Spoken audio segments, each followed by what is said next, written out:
Welcome back to the Ink Sink. I am Annie, and this is the publishing podcast for the rest of us. You're hearing me because we are still on break, and we are playing you all some of our favorite episodes from this year, from season 1. And season 2 will be coming into your earpieces sometime in February. We will keep you all updated. In the meantime, here's one of your faves from this year.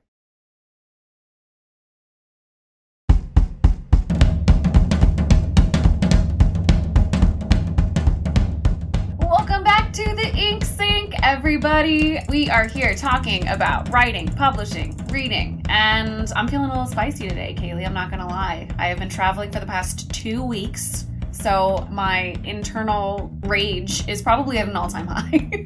I have probably been on the other end myself, and you've been just sitting back and getting a lot of it from work. So I'm feeling a little chill today. So oh, good. It works out real well. We'll balance. I am Annie, and I'm here with Kaylee. How you doing, girl? I'm great, Annie. I have a couple days off work. Good. It's the absurd. dream. It's really absurd. I don't know if I'm going to be able to handle it anyway. So how are you, other than super glad to not be on a train anymore? Oh my god. Fam, listen, I love the train. I enjoy the train so much more than flying. The leg room alone is worth the cost of admission. The fact that you can sleep, the fact that you can eat whatever you want, blah, blah, blah. Look, I'm happy about trains existing and I love them. But when you spend, I think across the past 2 weeks, I've spent maybe 72 hours total on trains, you get a little sleepy internally, emotionally of train. But anyways, highly recommend if you are someone who hates flying, if you hate checking your bags, if you hate not being able to bring your own food, if you hate not having leg room, highly recommend a train.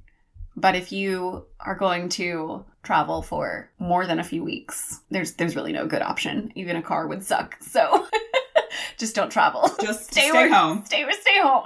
Don't go anywhere. This is both my pandemic advice and my travel advice. If you want to travel, don't.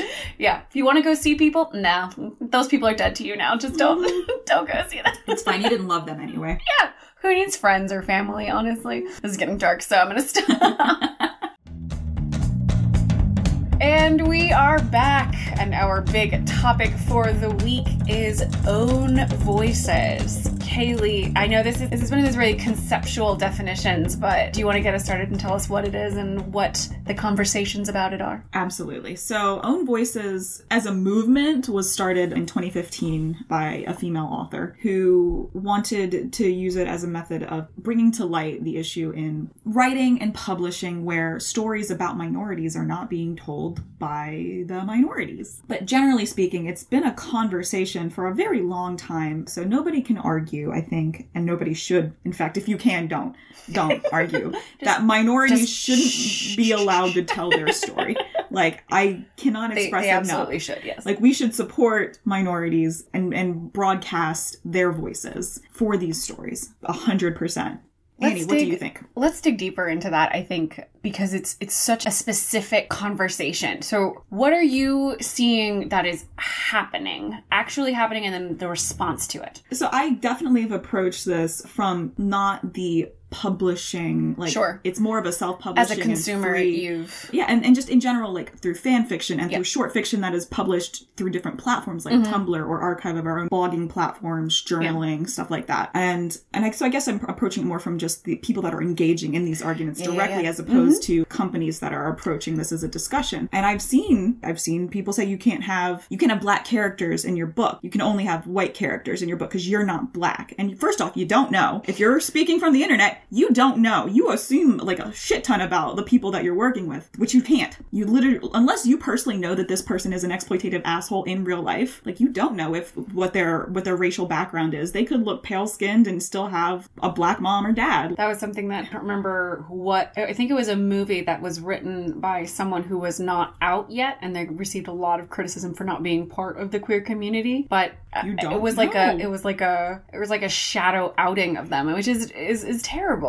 Going after someone for something that you cannot confirm or deny is ridiculous. And then also, even if they're not of that particular minority, who are you to say that somebody can't reach out to that minority, do the research? Like, who are you to gatekeep another person, like another group? Or like, what if somebody in your community wants to tell their story and wants to work with this person. Like, where does your ability to say no stop and their ability to say yes begin? Like, so it's such a complicated thing. If you're not approaching it thoughtfully and critically reviewing your stance on this topic, then I'm very concerned about that approach. I am concerned about that as well. And those passionate people that just don't actually use their brains.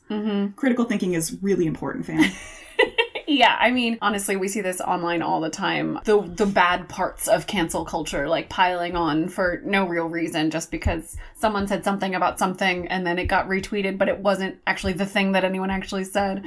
I think you're right. We should approach this with some consideration and thought, and obviously, having own voices work is extremely important, but we are not here to cancel anyone or be part of the problem of more anger and hatred in the world for no real reason. And reduce diversity, because that's actually what will end up happening. That does end up happening, is reducing diversity. So we've talked about this on the podcast. We saw this with the Chuck Tingle Hugo Award situation, where these trolls were like, sci-fi is too diverse now, so let's nominate Chuck Tingle, who presents as a white man, as a trolling act. And we've talked about this before, like, sci-fi is not real.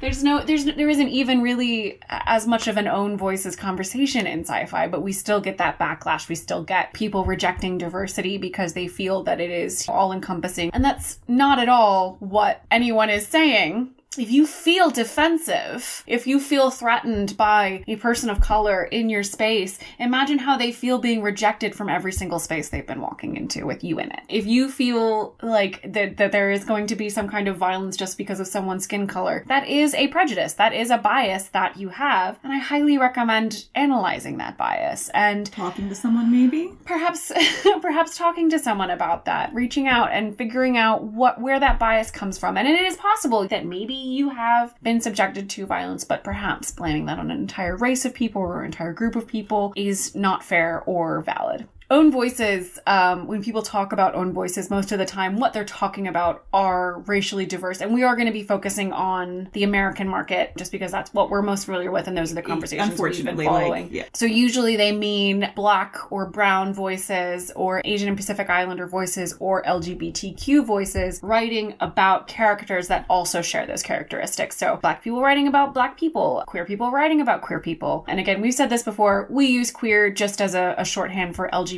plus because it's a lot more syllables to say LGBTQ plus. We do not mean any offense by using the queer word, and I am not a member of the queer community, but well, I am, and I support the word queer. So. I do, and because nobody else needs to get into the massive amounts of discussion. There's a lot going on queer. Anyway. So that's why we use queer. We are happy to make a whole episode about it, but that's not quite this one. So making these stories, even if it's fiction, even if it's fantastical sci-fi, written by the people who identify with that, it's very different. There is no data out there, unfortunately, on the racial or gender identification or orientation of protagonists. But I was able to break down the US population is about 60% white, 12% Latino or Latina, 12% African American, 5% Asian American and Pacific Islander, and 1% American Native. And I looked at the current New York Times bestseller list, and it is about 90% white and 90% male. So I mean, not even digging any deeper from that. Like, you can see that there is a gap between the people of America who are presumably consuming books, even if we're just looking at demographics, and the people who are writing and publishing books. So the need for own voices, it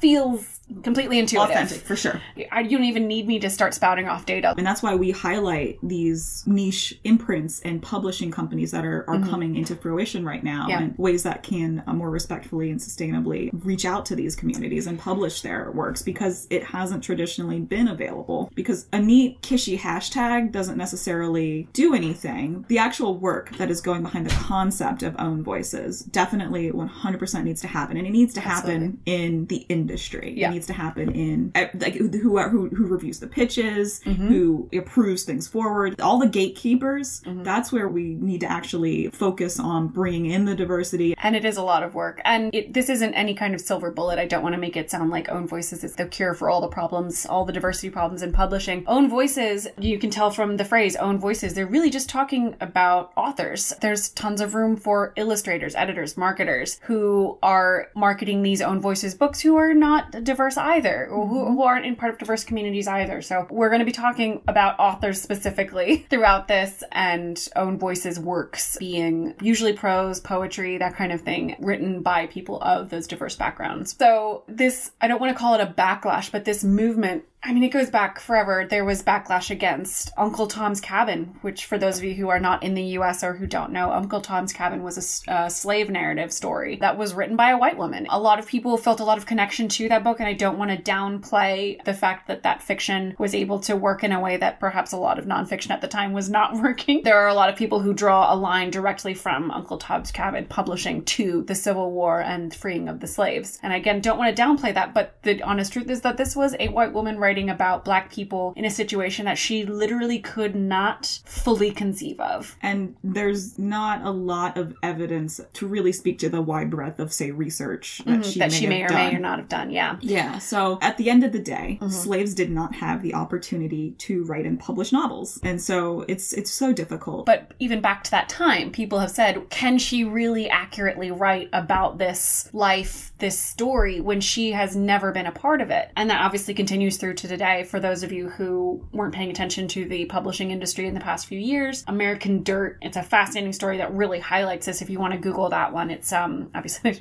there's more commentary on that than the Uncle Tom. But I think that it makes intuitive sense, like I said before, that we do need diverse voices out there. Just speaking about Uncle Tom, since we already are, it was able to convey something to people of specifically the north of the US who were against slavery, specifically the abolitionists, something that they could not convey through nonfiction, through a different kind of storytelling. So I think that it's so important for stories to be told and intuitively understand that these stories should be told. But the contention of the Own Voices movement is that they should be told by the people who are living them. They should actively be engaged in the process. And I fully agree. Like, absolutely. And they should be, when they want to create, they should be encouraged to create. Yes. And if they don't want to create, but the story needs to be told, then they should be engaged at every step of that process. Absolutely. And that's a good point too. We're talking about writing and also credit. So even if they're not the ones putting pen to paper, it's figuratively, it is still their story, and they should be involved in that process. White people in America have a literal history of profiting off of Black bodies and ideas, and that cannot continue in the way that it has up to now. I don't think that there are a lot of people out there who think that the Own Voices movement is wrong. I think that there's a lot of people arguing about the details, which on its own is kind of, heartening that we're like, okay, this does need to happen, and we're just like arguing about the methods. So let's chat about the methods.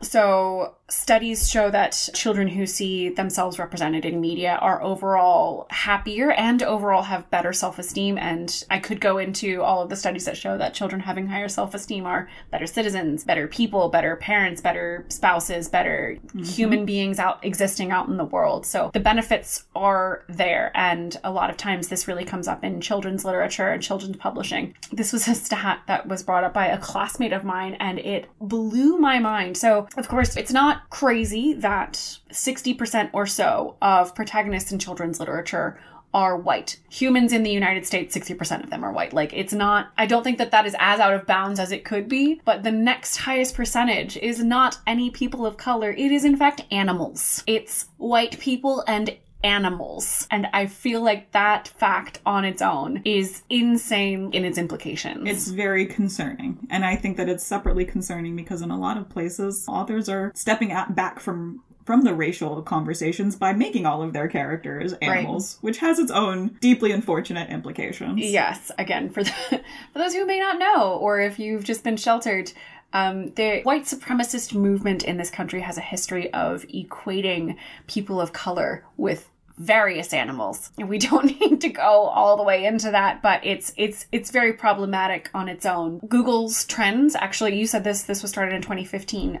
It really gained traction in 2016. The Google Trends data takes a huge jump in 2016. There's probably a lot of reasons for that. I think the political situation in America had something to do with it. There was another large jump in 2020. I think that, again, the racial situation happening in the headlines had something to do with that. So I think that actually shows that people do realize that this is something directly related to current events, that this is something that is a proactive step that can be taken towards perhaps fixing some of these problems that we have that are systemic. It has to be done from every avenue of society. It really has to be rooted out, for sure. And this is something that I didn't really think about very deeply until I started looking at some of this. Like, just the fact that we have special sections of our podcast devoted to women and minority voices is very telling that these are not the majority, that these are...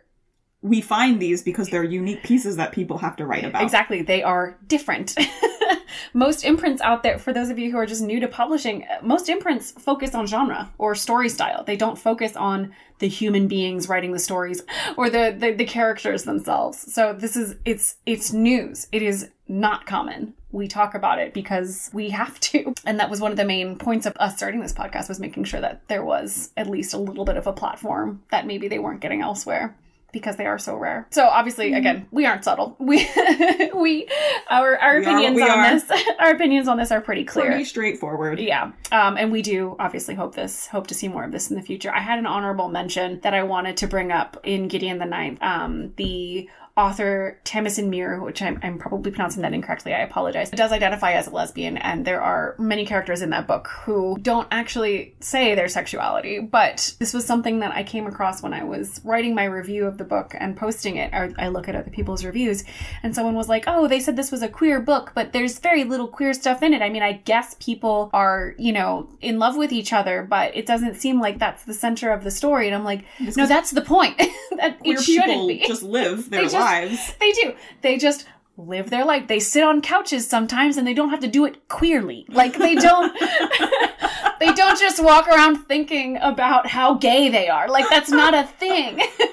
And yeah, like, there's this woman who has several romantic or semi-romantic relationships in this book, and the word lesbian, the word queer, the idea that it is abnormal never comes up. It's just a thing. It's just her feelings. And I felt like that was the point. Yeah. And I think that is what you get when you get Own Voices. It is human beings being human beings. The, marginalizedness of their identity is not the biggest piece of their identity. The biggest piece is that they are a person. Mm-hmm. And yes, it's so stupid. Like, queer characters should be in every genre and every type of book, and marginalized and minority characters should be everywhere because they exist. Mm-hmm. And they can exist shooting space lasers, and they can exist on pirate ships, and they can be people in government. They could be spies. They could be assholes. They could be villains. Yeah. Their identity doesn't need to revolve around that. The fact that they're just constantly, thinking about, how queer they are, like you said. Yeah, no one... There's not a wrong way to... Anyway, everyone has other things that make them... Yes. That make up the whole of your person. Mm-hmm. If that's who your queer character is, you're being exploitative. Talk to people in that community, because they are not, I guarantee, always thinking about whatever makes them marginalized. They've got lives and dreams and hopes. They do a whole bunch of shit. So that needs to be brought forward in a thoughtful manner into your writing. And we need to support those creators when they want to create that content, to let them tell that story, and to let them write these fictional books where it's part of it, but it's not the whole part of it. I got space lasers to shoot, so what if I'm a lesbian, Yeah. That's not the point of this story, but I'm allowed to be a lesbian and shoot space lasers and wield a sword. Yep. Fuck anybody who says different. Okay. I'm mad now, because people are stupid. I've gotten Kaylee all fired up, everybody. I thought I was going to be the fired up one today. You got me.